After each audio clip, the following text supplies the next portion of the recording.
बड़ी कंपनियां, आज का एडमिनिस्ट्रेशन जो है वो बीजेपी और आरएसएस के गुलाम हो गए हैं। आरएसएस की तरफ से हुक्म आता है और वो काम करने लगते हैं। आज हमारे पटना में जाकिर नगर, ओखला, अजीम देवी, नूर नगर, महबूब नगर, हाजी कॉलोनी, कपूर नगर, कौन सी ऐसी गली है जहाँ पे हमारे बच्चे नशा नहीं कर रहे हैं?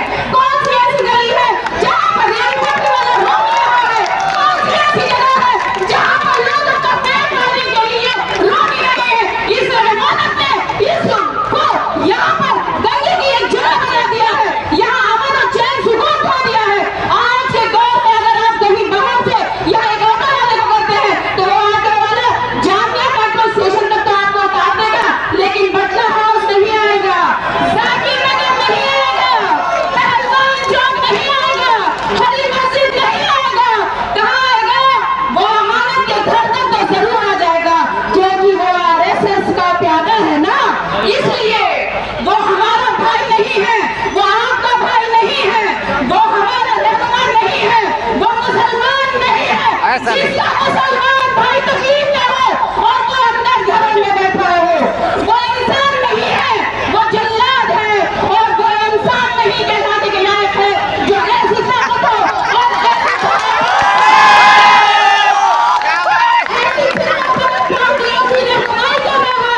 जो खुल के मुसलमानों के और मुसलमानों के मुस्तकबिल के और आने वाले बच्चों के दुश्मन है।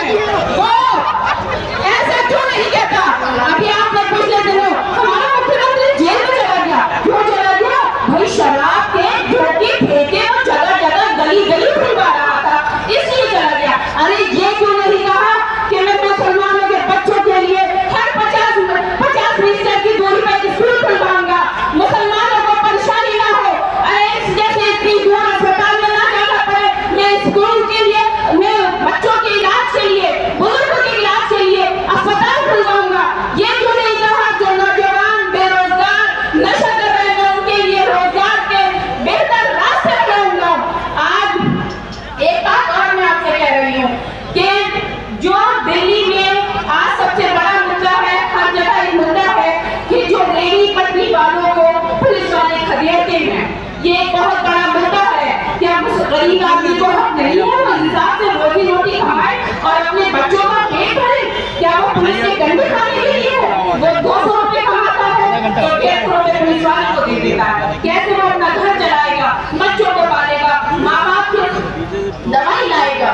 मैं आपसे इसलिए कह रही हूँ कि सन 2014 में जब कांग्रेस ने एक टाउन वेंडिंग कमेटी बनाई थी जिसमें हर रेहड़ी पटरी वाले को एक बेहतर जगह मुहैया कराई जाएगी, एक वेंडिंग जोन बनाया जाएगा, एक शेल्टर वाला जोन बनाया जाएगा जहाँ पर मुसलमान हो या हिंदू हो या मुस्लिम हो, कोई भी हो, सब अपने गांव से वेंडिंग कर सकते हैं और वो बाहर से कोई भी, चाहे वो कमेटी हो, पुलिस वाले हो, चाहे वो कोई भी हो, बाहर से नहीं हटा सकता। लेकिन इसने केजरीवाल ने यहाँ पर इसका इंटीग्रेशन नहीं करा और इस पार्टियों को लोगों के लिए कोई इस तरह का रास्ता नहीं अपनाया।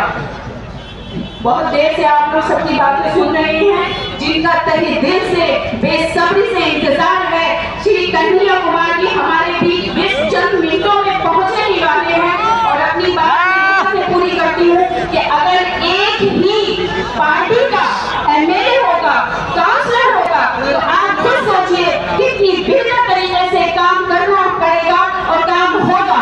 आपको ये कभी नहीं सुनना पड़ेगा कि ये काम मेरा नहीं है, एमएलए का है, और एमएलए कभी नहीं कहेगा ये काम मेरा नहीं है, पार्षद का है। आपको ये कहिए अच्छा अरीबा ने नहीं करा, कोई बात नहीं, नाजिया कर देगी, और अगर अरीबा करेगी आपका कोई काम, नाजिया वाली ने ये काम नहीं करा, कोई बात नहीं, अरीबा कर देगी।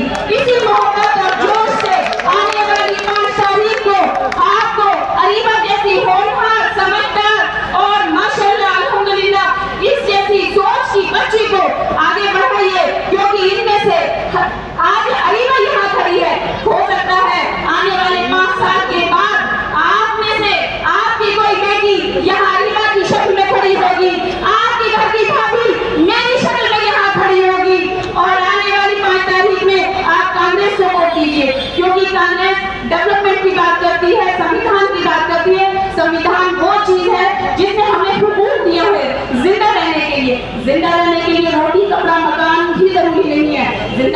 के लिए आत्मविश्वास और अपना सेल्फ रेस्पेक्ट भी जरूरी है, वरना इंसान मुर्दे के बराबर है। मैं आपसे दाखिले के लिए अपील करती हूँ कि आप वकील की वो सोच समझकर अच्छी तरह मुतमईन होकर अपने तमाम आगे पिछले चीजों को देखकर, क्योंकि इलेक्शन का सिर्फ 1 महीने के करीब टाइम होता है, वोटिंग का सिर्फ 1 दिन का टाइम होता है, लेकिन